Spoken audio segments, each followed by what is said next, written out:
Gee, it's in Section 113. A Financial Stability Oversight Council will be established, which will choose the firms deemed too big to fail. Can you think of any other firms that maybe were a little reckless because they didn't care if they failed, because they knew they would be bailed out by the government? Can you think of maybe two firms? So not only is this bill not doing anything to stop Fannie and Freddie, as they continue to lose hundreds of billions of dollars of your money, this bill is actually going to create the protected class of Fannie and Freddie and make more. Here's where it gets really good, though. It provides for seizure of private property without meaningful judicial review. How does this happen? Well, the trusted Secretary of the Treasury can order the seizure of any financial firm that he finds in danger of default that would hurt the country's economy. Again, a bureaucrat arbitrarily getting to make that distinction. Read Philip Drew, Administrator. Read that book. I don't even know where you can find it. I had to find an old 100-year-old copy. It's what we're doing. This was Woodrow Wilson's favorite novel. See if you can find it and read it. You'll see what's coming. Oh, and it's so happy. It's utopia the way they wrote it. Okay, so all you have to do is, if he feels that it's in trouble, he can just take over the financial firm whenever he feels like it. And once the decision is approved, it's nearly impossible to reverse. Now, this Financial Stability Oversight Council, they've got 9 regulatory authorities out there, and this gets to expand the reach outside just financial firms. Yeah, now they can say a non-bank financial firm like an insurance company or a hedge fund. If they're in trouble, guess what? They can just be seized by the Treasury. Yes, yes. Now, this distinction is completely arbitrary, and it comes from bureaucrats. But here's the great thing. We no longer have to worry about Congress anymore. Oh, I'm so glad. Remember all the arguing? Hey, who are we going to bail out? Are there going to be more bailouts? They don't have to worry about that anymore. Because not only can the Treasury Secretary just seize private property, but they can open up a line of credit, which is good. So now they don't have to ask you, the little taxpayer. The Treasury can just go for additional government funding. Gee, Congress, what did I tell you 2 years ago? Look who's going to become irrelevant. You. Now nobody has to beg for pesky politicians for billions of dollars. You know, like we had to at TARP. We just call up the Treasury Secretary and tap the ATM. Also, regulators can guarantee the debt of solvent banks as well. If there's a liquidity crisis, they can just guarantee everything that's in the bank. This bill also creates a new Bureau of Consumer Financial Protection. Just to protect you, protect consumers. This Bureau will have broad powers to limit what financial products and services can be offered to consumers. That's weird. As I say that, I think of Anthony Weiner. You remember the Congressman Anthony Weiner trying to protect consumers from Goldline? Yeah. Wow. You can go to wienerfacts.com for more on that. So, it's supposed to help you. But here's what it will do. Reduce choices and likely make credit more expensive and harder to get. It also allows them, I think you're going to love this, to track consumer transactions. So now they can just track your credit card, baby. Isn't that great? You can, but only to protect you. Non-financial firms will be subject to financial regulations. Listen again. Listen again how broad this section is. It's section 102, and it defines a non-bank financial company as a company substantially engaged in activities in the United States that are financial in nature. Tell me the companies that aren't financial in nature. Bakery? Sure, they're making cupcakes and bread, but in the end, isn't that financial in nature, Your Honor?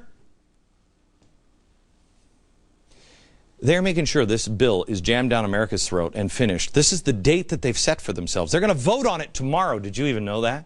Did you know any of this? Where the hell is the press? You know when they want this passed and all done and signed on the desk so the president can save us? July 4th, Independence Day. Here it is, Franken-Dodd, giving us our independence by chaining our children, chaining our freedoms, snooping through our credit cards. Franken-Dodd. Franken-Dodd's actually not the monster. This is the monster. It fits the progressive agenda to a T. It is power and control. These guys are power hungry. This financial bill is the biggest reform since FDR. Do you remember the charts I showed you yesterday? Show them up, bring them up here again. We are making exactly the same mistakes that we made in the 1930s. Here's the Dow crash of 29 in the Great Depression. This is the Great Depression. This is us now. Why would it chart any differently? We're making the same mistakes. But the American people then didn't know what progressives were really all about. What's our excuse? More importantly, there was no global structure in place. When FDR died in office, we could reverse many of the things he tried to do. The people, and FDR died, they were spooked by that guy. So, who are you going to call? Who are you going to call? Because now we have global institutions. You going to call them? Again, let me show you. It's not government, which means there's no government office here.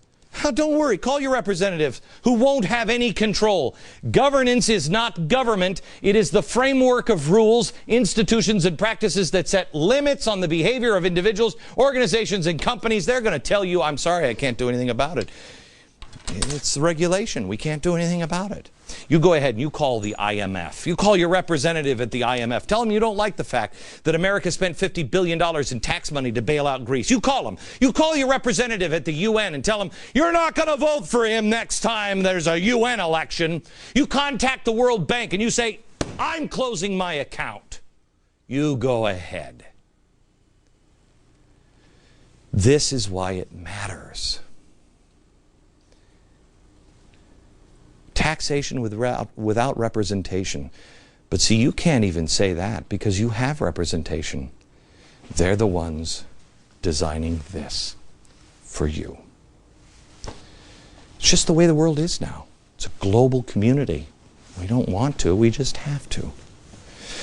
Another thing that FDR did not have, but Woodrow Wilson did, was Cass Sunstein. Cass, I have told you, is the most dangerous man in America. I've said that for over a year. You are about to find out why. He is the head of the Office of Information and Regulatory Affairs.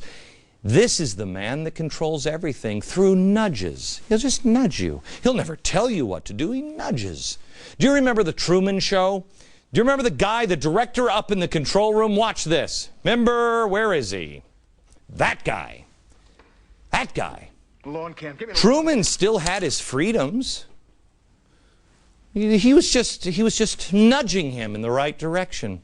Cass Sunstein actually calls this, what he does, choice architecture. Architecture to help you with choices. He's the guy who controls the storms that keep Truman from leaving. He's the guy who controls the traffic lights to make you late. He's the guy doing this. Put it up on the sign. Cass Sunstein, will you? He's off the island. Uh-oh. Forest fire. Don't go that way. Nudge. If that's not enough, what are we going to do? We can, light the road on fire. Nudge. You drive through again. What happens in the end? Cass Sunstein has wanted the job in the control room his whole life. His whole life. In 2008, on the campaign trail, he went on a date with his soon-to-be wife, Samantha Power. She asked him, Cass, what is your dream job? He said, and I quote her, I expected him to say he dreamt of playing for the Red Sox. His eyes got real big and he said, ooh, O-I-R-A. Geek. Most people will say, well, what's the big deal? So he wanted a geek job. Well, only geeks know what this job really is. Any geek who knows history knows why you say, it's one of the most powerful jobs in the world. You're looking at more power than the Fed. By the way, how much control will they have? How much control will they have? Put it up here. Not government control of the economy. If this bill passes, now 60% of the economy. And he will control your every move. I'll explain it through history next.